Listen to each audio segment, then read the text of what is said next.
Good afternoon. I am New York State Supreme Court Justice Lourdes Ventura, and I am on the Board of Directors of the Latino Judges Association. Today, I have the distinct pleasure of interviewing the Honorable Diccia T. Pineda-Kirwan, New York State Supreme Court Justice for the 11th Judicial District, and she is currently sitting in the 10th Judicial District. Justice Pineda-Kirwan will share her story, which led to her becoming the first Latina to be elected judge in the history of Queens County, New York.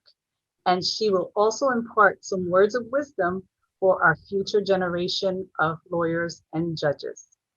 Justice Pineda-Kirwan, welcome. And please tell us a little bit about yourself, your childhood, and your life leading up to college.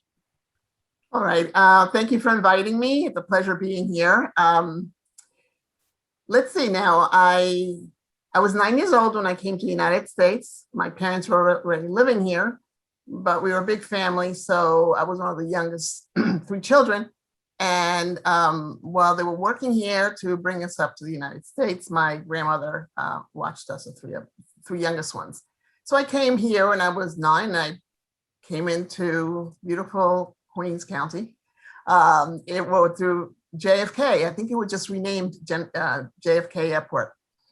It was a beautiful greeting with some of my parents, our neighbors. They came to greet us at the airport. It was a big day for my family because they had all been waiting for us. Four of my siblings were already here, and my mother and father were here, and it was just the three of us who arrived. We grew up in Hollis, so I grew up in Hollis. I was there most my teenage years until college. I attended public schools, and I went to Jamaica High School, another public school. From there, I attended Queens College, where I studied secondary education with languages and theater dance. I was planning on teaching. During that time, my parents retired, went back to the homeland, and my brothers and sisters pretty much went all over the world. I did go to Europe for a year before during my college years. And then I came back to Queens. So out of all the years I was here, since I was 9 years old, I've been living in Queens County, except for that 1 year that I was in Europe. That's amazing. That's an amazing story. So you came right to Queens. You stayed in Queens pretty much. I always say I'm a Queens girl. And what sparked your interest in the law during this time? The spark came as a result of the city being in very bad financial straits when I graduated from college. I couldn't find a teaching job. And so I did use my time to volunteer, teaching English as a second language and math with English as for non-English speakers into junior high school. I also taught theater and dance and languages. Was able to utilize my language skills, those that I learned in college and high school. And I did that. And then trying to debate what I was going to do. I had waitressed throughout my career, college and even law school afterwards while I was trying to pay for my education and to sustain myself. But in any event, my girlfriend, her name is Mariela. She's an assistant district attorney, Queens County, Mariela Palomino. Well, actually, that's a maiden name. Now she's Mariela Herring. She encouraged me. She was attending law school, and she said, "Why don't you go to law school? Take the LSATs." Is it LSAT? No, SATs. No, LSATs. That's LSAT. Yeah, that's a long time ago. The LSAT, as they call it. And so I did, and fortunately, I did okay. And I was trying to figure out what school that I wanted to apply to. CUNY Law School at Queens College was just starting. And I was fortunate enough again that I was selected to be in the first class. So I took the LSATs in December, and I was attending law school in September. Did I say that? December and September. not even a year. So I was very lucky to have found CUNY Law School. It was a wonderful, wonderful public school, part of the City University of New York. And I was in the inaugural class, so I was the first there too. Well, should I go on? That's amazing. That's like a history of firsts. That's where your journey started with, your history of firsts. Were you involved in any associations or in the community at that time while you were in law school? Well, I did join all the bar associations. We had the staff at CUNY Law School, they were very involved in the communities. They were former ADAs, they were former, they worked in government. Some of my colleagues worked in government as well. But yes, I joined the Queens Women's Bar Association. I joined the, let's see, what were associations at the time? The Dominican Bar Association, they're located in the city. And I believe there was Bar Association and the Queens Bar Association. As a student, they invited you to come. And so I met many people. I didn't go to too many meetings because we were busy at law school, but at the occasions that I did, I met some wonderful, wonderful role models, judges in the Queens Bar Association, who actually, up to the point where I was admitted, they sort of guided me. And it was very, very, very grateful for that. I also understand that while you were in law school, you were the founder to an organization or a student association at the school. Is that correct? Yes. There were seven Latinos, and we called ourselves the Magnificent Seven. They were from all over the country, actually, but mostly from the East. And we started what is now LALSA, Latin American Student Association. We used to call it, we named it LACED, meaning that it was a thirst for knowledge, thirst for law, thirst to be in the legal profession. And it was like that for many years. I think it was changed sometime in the early 2004. So that was very worthwhile. I think we had a lot of hope for people to follow us, not only into the law school, but into the legal profession. I also started the first of its kind daycare center. By that time, I had two young ones. I had a 3-year-old and a 4-year-old, and I was a single parent by that time. And so I, with my colleagues, the students from my class decided we had very little. There wasn't anywhere we can go to have a meal or even breakfast or coffee. So we decided we're going to raise money to not only pay for supplies for the daycare center, but to pay someone to come and watch the kids. Right. And all our children between the mostly, they weren't school age yet. And so we had maybe 5 or 6 children from students and faculty and staff. And that we first it was a play group, then it was then we just before I left CUNY Law School, we incorporated into a full-fledged daycare center. I was very proud of that, and that was let me see that was law school. Oh, during law school, I guess I'll add this to it. We had the opportunity, because we were the first public law school, to meet a lot of the governmental officials and all the judges, mostly elected judges in Queens County. And through that, and the borough president at the time, who I worked for as an intern one summer, I was able to really look at Queens, not only because I love Queens, but look at Queens and demographics and what was needed. And I saw that while we had, I think, close to a quarter of the population, there were no judges and very few attorneys. I mean, there were, maybe you can count them on one hand. So that was an eye-opener for me. And I think that was the spark that you were talking about. What I saw, because I've never been to a courtroom or even, chambers. I didn't have the opportunity of being an intern in the courts. So that was, that was a good experience. That was the spark, I think. Mariela, sort of going to law school and then really being in the center, in the mix, and really, not seeing exactly what was going on, but I thought that it was that's something that I wanted to do. And with that spark that lit the fire for the law, what did you do with that? What are the jobs that you had upon graduating law school and, up until you got to the bench? Yeah, so as I said, I worked in government. I worked for the Attorney General's office one semester, in the Consumer Fraud Division Bureau, and I also worked, as I said, in the Queensborough President's office one summer. And when I graduated, it was very hard getting a job again because my time was limited. I was raising my 2 children, and I didn't want to go out of the county. I wanted to stay in my Queens. So I had the opportunity to work as assistant counsel to the borough, the borough president. At the time, I worked for 2 general counsels there.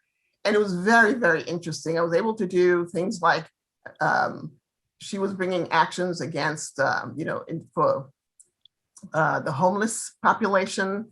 And there was one for called the garbage barge litigation. And it had to do with, it opened my eyes to other areas of law that I probably didn't touch on, which I'm very, taking care of our earth and making sure that, there was, we conserved a lot of things that, were being wasted.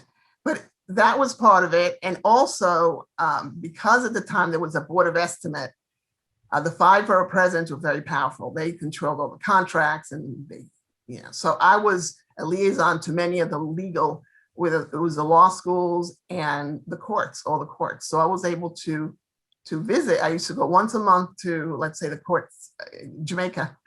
And I used to meet with all the judges, and I asked, and I wanted to know because what they needed. And, I report back to the borough president. So there I met a lot of judges too, whom I later, as a law clerk, was able to, continue my friendship, my connections. But yes, I worked for the borough presidents for 3 years. And then the board of estimate was abolished, and I believe it was the end of 1989. So in 1990, I decided there was very little to do for the council's office other than, general stuff. There wasn't a lot of work. But I decided at the time, and I have been eyeing going to work in the courts as a law clerk. I had opportunities to go, but I chose to wait to work for a judge. I could have gone to work in the law department, but I said, I looked into it for the little knowledge that I had. I wanted the job as a law clerk first because you have to be active, a lawyer for 10 years before you even apply. That is to the elected position. There are other judgeships that you can, apply for. And I thought about doing that. But then I just tried to focus on one because, when you're working as a law clerk, it's a lot of work and you don't have time to go around. I also met during my time at the borough president's office 2 wonderful women who were very, very instrumental in helping me, along with also towards the end when I was coming on with Senator Jose Peralta, who was, I believe, he was an assemblyman first. But Naiva Nunez-Berger, she was president of the director of the Latin American Cultural Center, which, is wonderful, wonderful organization who provided arts and to the community. And she had several events during the year. And I was able to work with her in organizing, and I was on the board of that committee. I also met with a colleague of mine from the borough president's office, Aida Gonzalez, and she was in charge of the cultural events of the borough president, which sort of, they were cultural, but you also met a lot of elected officials. So I needed to, I made a lot of contacts. And I remember when I went out, when I was getting closer to, the 10 years, it took about 13, 14 years before I actually, was, becoming eligible. I remember carrying around I don't know what they do now when you meet someone and you want to sort of, keep in touch with them. But I used to have a little calling card, with personal information.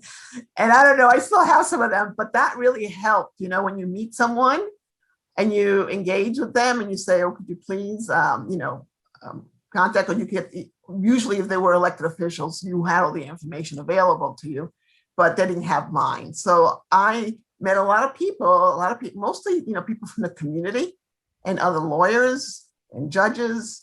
And I thought that was very, at the time, that was a long time ago. We didn't have phones. We don't have iPhones. We only had rotary phones. Are you kidding? So it was very little, and the personal touch was important. So I thought that was very helpful, and I'll touch upon that later on when I talk about the. So it sounds like throughout your career while working, the building of relationships, establishing these relationships really assisted you with next steps in your career. And that's correct. And your involvement in the bar associations as a student, did that carry on as an attorney as well? Yes, it did for a while. And then it was what we needed was a group of our own. And I remember, again, with my girlfriend Maria Herring and some other members of the lawyers in the community, we decided to start the Latino Lawyers Association. Here we go from Latin American. The Latino Lawyers Association of Queens County. That was in the mid 90s, maybe a little earlier. We started talking about it. We used to meet in Borough Hall in the basement, where it used to be before the new building in Jamaica, Civil Court, which is why I was in the same building for a long time at the Borough President's office. But we used to meet downstairs. We made great friends. We got it done. Sal Cheddar was the president. If I can remember, there were maybe 10 of us, maybe less than 10 people, I think, we started. Some of them sort of moved on and they didn't stay on, but yes, I'm very proud of Latino lawyers. They've really come a long way. Really have. Yes, and I'm a product of that. I actually met you when I was a young prosecutor, and I met you through the Latino Lawyers Association of Queens County, and ultimately became president and very involved. So I thank you as one of the founders for establishing such an organization, because it's helped many of us, and it continues to help in our community. So I'm thankful. I did want to know, when the time came to run for a judgeship, what was it? What did you have? What was it that told you this is the time, I'm going to do it, I'm running? And at the time, there were no other Latinas that had run for that office. I believe there was one other Latino judge that was previously elected, Judge Jaime Rios. Right. But then there was you. So how did that happen? Well, I knew Jaime from the Borough President's office because he was sitting as a housing court judge at the time, and I was in the Borough President. So that was like the mid 80s, late 80s. And I do remember when he wanted to run, but that's for him to tell the story. But we were very good friends. We stayed connected, being the only two, and he was very, very, very helpful to me. What I decided, as I told you before, I was waiting for that 10th year. Everybody was always before me. And, there were no Latino leaders in Queens County. There was no one that I can go to and say, could you support me? There was nobody. So, but nevertheless, she was a wonderful friend to me. And at some point I would say, oh, just you send in my support me, even if someone gets somebody else, I want to get my name out there. So for years she was doing this, saying, she's eligible. I would be running, but in Queens County, I don't know how it is now, but you don't really run on your own. You have to have some kind of support. I heard a lot of things, and they used to say to me, your people do not vote. And that was their answer. I must say, I don't think I was pushy, but, I used my contacts, but basically that was the buzz, and that was one of the obstacles I encountered. It was always, you're not Latina enough. You're not white enough. You're not anything enough. I was like, I don't know what they call that now, but it was very hard, because it's like, here I am, I'm capable. I want this. And nothing ever stopped me. Because, when I set my mind to do something, I tried to do it, even though, whether I fail or not, that's different, but I always try. So when did it come? So we were all struggling in every county, I think. But I persevered. You stay in there, you stay. I had a job, I had family, you have a life, and this is something that you can't just focus on one thing. You have to make yourself worthy. So you keep on making your contacts, you keep on putting it takes a lot of energy and a lot of you have to a lot of stamina. I think it's the same thing, but and just like you have to be it's a really humbling experience also, because it's always no. Or you don't even say anything. That's even worse when they don't say anything. They just, but so when it happened, it was a surprise, actually. I had no clue because I'd never been through this before, and nobody would tell me anything. I didn't know what to expect. And as I go to the site, in Queens Boulevard, I saw a colleague, and she looked at me and didn't say anything. I think everybody knew but me, And I came in, I walked to the back of the room, and the person, one of those leaders, said to me, "Go and accept." I go, what? I didn't remember that vividly. Go and accept the nomination. It's like, okay, but I think everybody was like, there weren't too many people there. It was that was shocking to me. And I remember leaving that place and dumbfounded, because I can't believe it happened. I didn't have time to celebrate. And this was a designation or a nomination to which office? Oh, the civil court. I'm sorry. And what year was that? 2002. Then I had the general election, and there was a Republican candidate who was very well known in the community. And I got almost 70% of the vote. Oh, that's amazing. So that was significant, interesting. So sometimes it helps for you to get around. I mean, my friends from Queens College and Jamaica High School, and my neighbors and their friends, and it really helps. So it was an exciting moment. It was an exciting moment, especially for the Latino community, being the first Latina to running for that office and then win that election. And that was for the New York City Civil Court position, right? As a judge. Yes. And as you recall, one of the goals of the Latino Lawyers Association was to promote not only lawyers, to succeed in government, whether it's in the judiciary, the legislature, every area of government, but also to get judges on the bench, which we didn't have any elected except for Judge Rios. So yes, I was the first, but I was also the first Latina to be elected to any office. There was nobody in Queens, no other woman. And if there were maybe there was one male, in office, like in governmental office. And I can't even remember who that was, but I think Jose ran sometime around the time too. I can't remember. But yeah, it was a big time for Queens County. I think there was, it was very exciting, very much so. I was so excited to go work in the civil court, because I had worked there many years before then. And it's like a people's court, it's like you really, and I know that my work there would have been, I really wanted to do, to be there for the community. I mean, I really wanted to do my job. I mean, I did something like that when I worked for the borough president and worked as a law clerk, I mean, you feel that. You feel that you're working for the community, but this is like, now it's me. I'm at the forefront here. Yeah, it was. And now this position, it was a 10-year term. And during that term, I understand that's when you received the nomination to ascend to a Supreme Court seat. So how did that happen? How did that play out for you? Again, that was a long road. I mean, normally you're there, usually you move up quicker.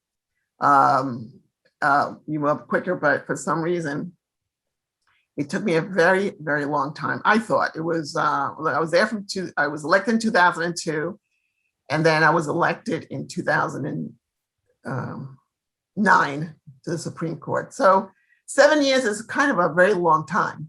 And I don't know why, but it is what it is. It was a struggle. Maybe it's the same thing, because I was still really the only Latina in the courts. And so when I went to the Supreme Court, I was the only Latina in the Supreme Court. Okay, and you're right now still serving within that 14-year term for that seat? I'm still serving in that 14-year term, right? Okay, so you were elected in Queens County and you spent most of your years, have spent most of your years in Queens County. And there came a time where you started serving in Nassau County, correct? Yes, I got a transfer out there. Okay, Yeah. all right. And with It's very interesting. It's a very different dynamic, but interesting. It's a little closer to Queens, Long Island City. The second Latina there in the Supreme Court, though. in Nassau County? Yeah. Wow. It's two of us, yeah. It's it sounds almost shocking that there's just still not that many in the court system. That's what I'm slowly saying. and surely, you know, we're arriving and we're there, and it's very important for our community, especially in light of the population. We would want to have, you know, appropriate representation of the bench that represents the community at large. So. Well, I'm always very very hopeful because we can't give up, you know. Right. It really, I am really proud of opening those doors. I mean, it's not something I set out to do, you know, like you just do it and you hope that makes it easier for the people who come after you. And I hope that it has been easier. And I think it might have been, you know, and hopefully because we're out there now. I mean, we're a voice and we had no voice before. Yeah, I stand on your shoulders and those, you know, before you and across the state. I mean, that has been the plight of our community and, you know, trying to attain these positions in New York State. So again, you know, I'm thankful and grateful for all that you did and continue to do for us. And what advice do you have for young aspiring individuals from the Latinx community seeking to join the bar and the bench? It's you know, I also run a program. I didn't tell you. I also run an internship program. I started when I was a law clerk, and I've continued it. And the biggest class I ever had was 34 students, and you know, I could accommodate them. And when I was in Long Island City, the last the last year, because it's a little hard to get to Nassau from students from all over, you know, the city. It made it easier last year doing it remotely. So I had students who were back home and they're, you know, out in California, Midwest, in Florida. And so every year I sponsor some students. I've been doing it for 23, 24 years. And I tell them this, okay? I said, when you meet someone, as I mentioned before, if you think it's someone who you'd like to communicate with, you think it's someone who can give you advice, reach out and say, would you mind, you know, here's my card, my calling card, but would you mind if I, you know, ask you a couple of questions? Always, you know, ask around, see whether it's, you know, even friends from school, if you're still in school, even people you meet people you wouldn't believe can be helpful. I hear stories of people who you'd never think could be of help in guiding you along, who have been very instrumental in helping, you know, go through this law school, you know, job seeking and, you know, looking for advice. I always say that, always say please and thank you. Don't ever forget to thank someone for anything they did, even a small little thing, because it might not be a big deal to you. You might not think it's a big deal, but it probably is in the long run. You'll find out that that person who did something for you probably, I mean, he didn't do it, she didn't do it to get any favors, but probably did more than you think they have done. You know, that any connection that you have, you know, be forthright, be honest. I mean, I've had, you know, students where I said, you know, you got to be up there. You can't not answer an email if somebody's reaching out to you, whether it's a job, whether anything, you know, you be open to communication. And because you never know who's going to be helping you. I'm vouch for that. As I said, I had no one. I did have Aida and I had Najibe, but Honey Miller and I met also Jose Peralta in the community. And as he came up, he sort of helped me along because he knew people, very influential people. And you never know who you're going to meet, who's going to be a key to, a lead to something else. So just strive to do the best you can. I know people say, reach for your dreams. That's fine. Be realistic. Don't let anything discourage you. Mind your manners. Very important, because for some reason, I think it's the teacher in me. I can see, when you're not telling me the truth, and I don't know, maybe it's because I've been a judge for long. You really can tell who's, like a teacher's on. You can see anything that's happening. You can see everything, whether somebody's not doing the right thing or not listening. So just be respectful and be grateful and be thankful and persevere. And in that vein, I remember when we're talking about the first job I had out of law school, there was someone I went to law school with. I'm not a very, I didn't know about this person being like counsel to the assembly chair, at the time.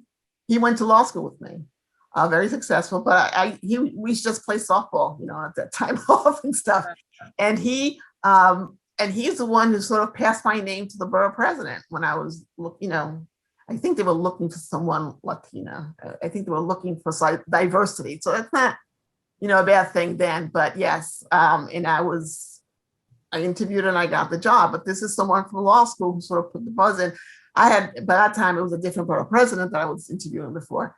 But because I worked for two, one was an intern, the other one is a permanent job. But so you never know. You're right. Friends of friends, and parents of friends.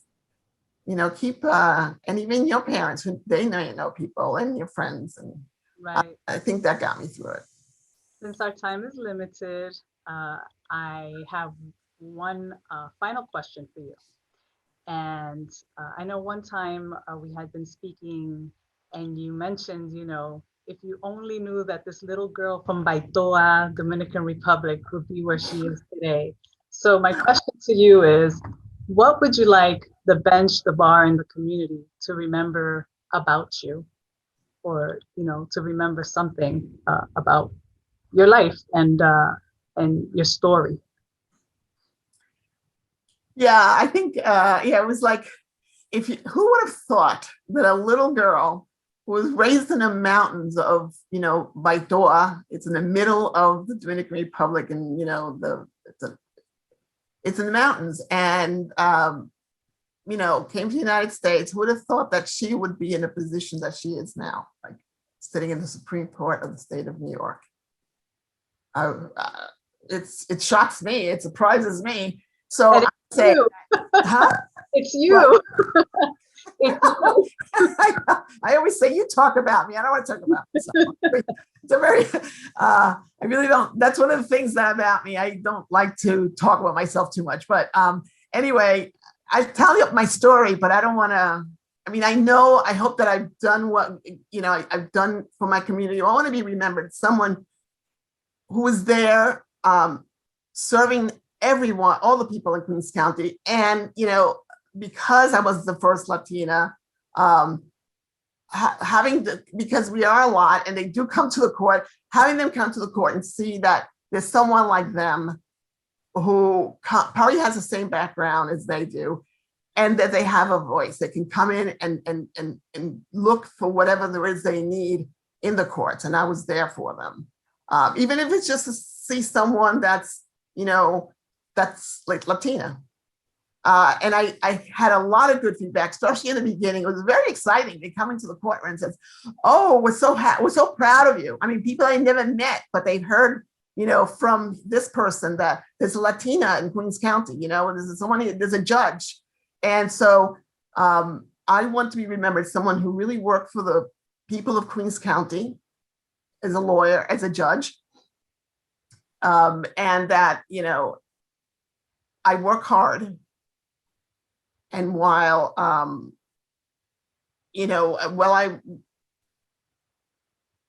now this is very moving. I just wanted to remember that I did the best I could in my county as a judge and as a representative of my community, and that I can continue to do that every day, and that I haven't let you down. I haven't let anybody down. I'm still doing the best I can, and I'm very proud of the work I do. Well, thank And you. I hope you guys are proud of me too. Yes, and I see you you're being moved, but I am getting moved. it's I think that's part of our culture, Lourdes. I mean, but I just want to thank you, Justice Pineda-Kirwan. Thank you for sharing your incredible and inspiring story with us today. We thank you for your service and to our community, but not only to our community, in essence, to the people of the state of New York, to the entire state. So we are thankful. And, the Latino Judges Association thanks you for agreeing to do this interview and just sharing your pioneer story in Queens County, New York. As you said, I'm sorry, I'm just going to add one quick, as you mentioned the Latino, it's called the Latin, the Hispanic, no, they changed their name, but the former Latino Judges Association. I always tell this story because they were very welcoming to me too. I remember when I passed the bar, they had a reception. I was one of the few people there, but they had a reception for people like me, Latinos. And I thought that was such a wonderful thing. And I tried to, when I was on the board of Latino judges, it was called the Association of Judge of Hispanic Heritage. I was on the board for many, many years. And I remember sharing that story and telling my colleagues, I said, we should do something like that. I know there's a lot more Latinos now, but I think it was such a wonderful thing. And that's what I'm talking about, paying it forward. I would like to do that because it made you feel so welcoming and so good about myself and my community, my Latino community. So anyway, I wanted to share that with you because that's what I was talking about, touching people. So these those judges at the time, there weren't that many in the state, in the city. They reached out to me, and I thought that was such a wonderful thing, and I never forgot that, and that's carried me. And I wanted to put that in play for others. So that's what I'm talking about. You don't let go. You just keep going. Even after I retire, I'm going to be there for anyone who may use my counsel. If they Right. share whatever I know, I'll share, no problem. No, thank you very much. I mean, right now, I believe the status of the Latino judges in New York State amongst the elected and the appointed judges, I think we have approached about 100 judges or so. So, we've come a very long way from these stories. The one that you just shared, I mean, we just came up, it was in the 2000s, we're still in the 2000s. So, 2021. So it wasn't really that long ago that you became the first Latina judge, but we're making strides, and thanks to you and individuals as yourself, our pioneers. Again, we're thankful, and thank you so much for staying committed to the Latino Judges Association, even after the name change from Association of Hispanic Latino Judges. Yes, after that, I mean, La Sed changed Latino, Latin American, La Sed to LALSA. And the Hispanic, and then it got changed to Latino. So it's Latino judges, Latino lawyers. Yes, many Latino. Yes, yeah. All right. Well, thank you so much again. Very appreciative. And no, thank you for your time and everyone who's involved in this. I'm really looking forward to this piece that you're going to be working on. I'm sure you'll keep me in. I will keep you posted. Yes. Thank you. Always a pleasure. Thank you, Lourdes. Thank you. Keep up the good work.